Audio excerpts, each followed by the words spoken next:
Guys, welcome back to my channel. आज जो है हम नेक्स्ट टॉपिक करने जा रहे हैं members and share holders of a company वाले चैप्टर का। Next topic is ways of acquiring membership. Membership को एक्वायर करने के लिए यानी मेंबरशिप को लेने के लिए क्या क्या तरीके हैं। कोई भी पर्सन कैसे बन सकता है किसी भी कंपनी का मेंबर। तो पहला पॉइंट है by subscribing to the memorandum. जो मेमोरेंडम ऑफ एसोसिएशन है उसको सब्सक्राइब करके according to the section 2 and sub section 55 of the companies act, जो भी पर्सन कंपनी के मेमोरेंडम ऑफ एसोसिएशन पर साइन करता है और एग्री करता है कि हाँ वो मेंबर बनेगा, तो उसको हम क्या मान लेते हैं, मेंबर मान लेते हैं कंपनी का। और उसका नाम जो है कंपनी के रजिस्टर ऑफ मेंबर्स में लिखा जाता है, तब वो एक लॉफुल पर्सन बन जाता है यानी लॉफुल मेंबर बन जाता है कंपनी का। उसके बाद है by application and allotment. Application और अलॉटमेंट करके भी कोई भी पर्सन कंपनी का मेंबर बन सकता है, यानी according to section 2 sub section 55 of the companies act, जो पर्सन मेमोरेंडम में साइन करते हैं वो पर्सन, और जो पर्सन एग्री करते हैं कि अपना कंसेंट देते हैं रिटर्न में कि वो कंपनी के मेंबर बनना चाहते हैं, तो वो भी बन सकते हैं। और जिनका नाम लिखा गया है कंपनी के रजिस्टर ऑफ मेंबर्स में, तो वो पर्सन क्या माने जाते हैं, कंपनी के मेंबर्स माने जाते हैं। इसी तरह दो तरीके होते हैं कि which are necessary to become the member of the company. Company का मेंबर बनने के लिए दो चीज़ें ज़रूरी हैं। पहली, a written agreement to buy the company share. Company के शेयर को बाय करने के लिए एक रिटन एग्रीमेंट होना चाहिए। And entry of the name in the register of members. Register of members में उनका नाम लिखा होना चाहिए। तो यानी अगर कोई भी पर्सन कंपनी के शेयर्स को बाय कर लेता है, फिर जब वो बाय कर लेगा तो कुछ टाइम बाद उसका नाम भी कंपनी के रजिस्टर में लिखा जाएगा, तो वो क्या बन सकता है, कंपनी का मेंबर बन सकता है। उसके बाद है by agreeing to purchase qualification shares. Companies act 2013 ये प्रोवाइड करता है, जो भी पर्सन साइन करता है और फिल्ड करता है कि हाँ मैं कंपनी के जो क्वालिफिकेशन शेयर्स हैं उसको परचेज कर लूँगा, तो वो जो पर्सन है वो क्या बन जाता है, कंपनी का मेंबर बन जाता है। By agreeing to acquire the qualification shares of a company. Company के क्वालिफिकेशन शेयर्स एक्वायर करने के लिए एग्री करता है, a person becomes a member of the company on registration. जैसे ही रजिस्ट्रेशन हो जाएगा वैसे ही वो कंपनी का मेंबर बन जाएगा। अब ये यहाँ पर इम्पोर्टेंट बात ये है कि जो प्रोविज़न ऑफ द एक्ट है, जो भी एक्ट हैं उनके जो प्रोविजंस हैं, ये सिर्फ और सिर्फ public company having share capital, यानी वो पब्लिक कंपनी जिसके पास शेयर कैपिटल है उसी पर लागू होते हैं, यानी उसी पर एप्लीकेबल हैं। ये कहाँ कहाँ एप्लीकेबल नहीं है, जो कंपनी के पास शेयर कैपिटल नहीं है, ऐसी कंपनी जिसके पास शेयर कैपिटल ना हो, अ प्राइवेट कंपनी, एक ऐसी प्राइवेट कंपनी हो, या फिर एक company which was a private company before becoming a public company, यानी ऐसी कंपनी जब वो पब्लिक कंपनी तो बन गई, यानी पब्लिक कंपनी तो कन्वर्ट हो गई, लेकिन उससे पहले कौन सी कंपनी थी, वो प्राइवेट कंपनी थी। तो इन तीन पर ये जो प्रोविज़न ऑफ एक्ट है ये लागू नहीं होता। उसके बाद है बाय ट्रांसफ़र ऑफ शेयर्स।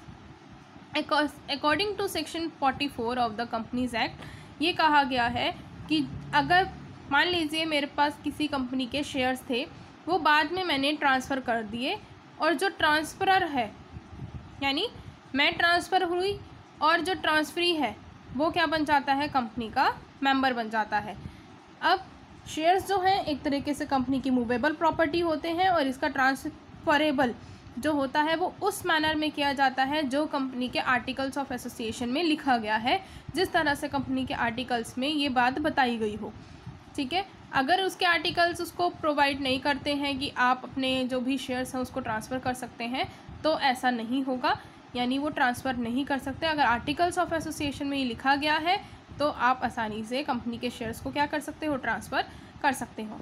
जब जो है ट्रांसफ़र हो जाता है, तब जो ट्रांसफरी होता है, यानी जिसको शेयर्स ट्रांसफ़र किए गए हैं, तो उसका नाम तो लिखा जाता है, और जो ट्रांसफरर होता है उसका नाम रजिस्टर ऑफ मेंबर्स में से रिमूव कर दिया जाता है।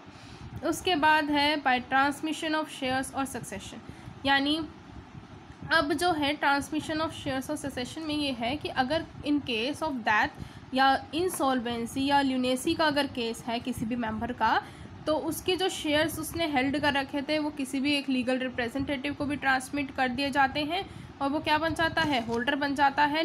लेकिन बाद में जब उसका नाम रजिस्टर हो जाता है रजिस्टर ऑफ मेंबर्स में, तब वो कंपनी का मेंबर बन जाता है।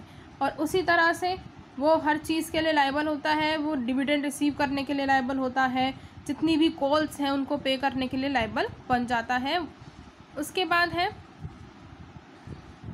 बाय होल्डिंग आउट और डॉक्ट्राइन ऑफ इस्टोपल, यानी कि अगर एक पर्सन कंसेंट में देता है अपना नाम कि उसका जो नाम है रजिस्टर कर लिया जाए रजिस्टर ऑफ मेंबर्स में, यानी वो कोई शेयर्स उसने परचेज नहीं किए, सिर्फ अपना एक रिटर्न कंसेंट दे दिया और सारे वो काम करने लगा जो मेंबर करता है, यानी अपना बिहेवियर उसने मेंबर की तरह कर लिया, यानी जितने भी मीटिंग्स हैं कंपनी की उस मीटिंग को अटेंड करता है और जो भी डिविडेंड कंपनी प्रोवाइड कर रही है उसको एक्सेप्ट करता है, यानी जो भी काम एक मेंबर करता है अगर वो सारे काम एक पर्सन करने लग जाए और एक रिटर्न कंसेंट अपना दे दे कि हाँ मैं इस कंपनी का मेंबर बनना चाहता हूँ और अपना नाम रजिस्टर ऑफ मेंबर में लिखवा ले, तो वो कंपनी का मेंबर बन सकता है और बनाया जा सकता है और उसकी जितनी भी लाइबिलिटीज़ होंगी वो एज मेंबर बन जाएंगी, यानी shall be deemed to be liable as a member, वो मेंबर की तरह लाइबल होगा, वो सारे कॉल्स उसको पे करनी पड़ेंगी और डिविडेंड रिसीव करने का भी राइट उसके पास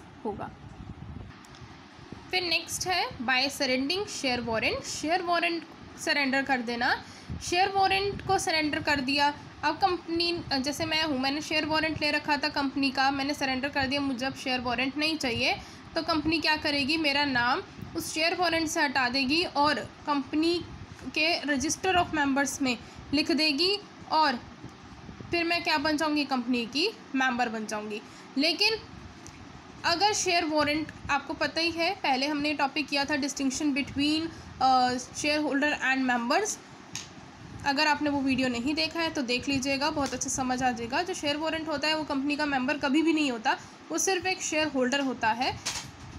तो इस वजह से जब मुझे मेंबरशिप चाहिए तो मैं शेयर वारंट का सरेंडर करके उस मेंबरशिप को गेन कर सकती हूँ, यानी एक्वायर कर सकती हूँ। उसके बाद है membership bye loan.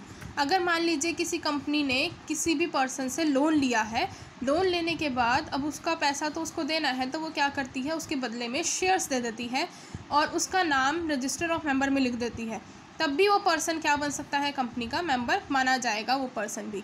If a person gives a loan to a company against his shares ले लिए और उसके बदले में एक पर्सन ने उसको कंपनी को लोन दे दिया, तब the company register his name, company इसका नाम रजिस्टर कर लेगी in the register of its members and he is deemed to be a member of the company, company का वो क्या बन जाएगा, मेंबर बन जाएगा। इस वीडियो में हम करेंगे इतना ही टॉपिक, नेक्स्ट वीडियो में हम करेंगे नेक्स्ट टॉपिक। Bye bye.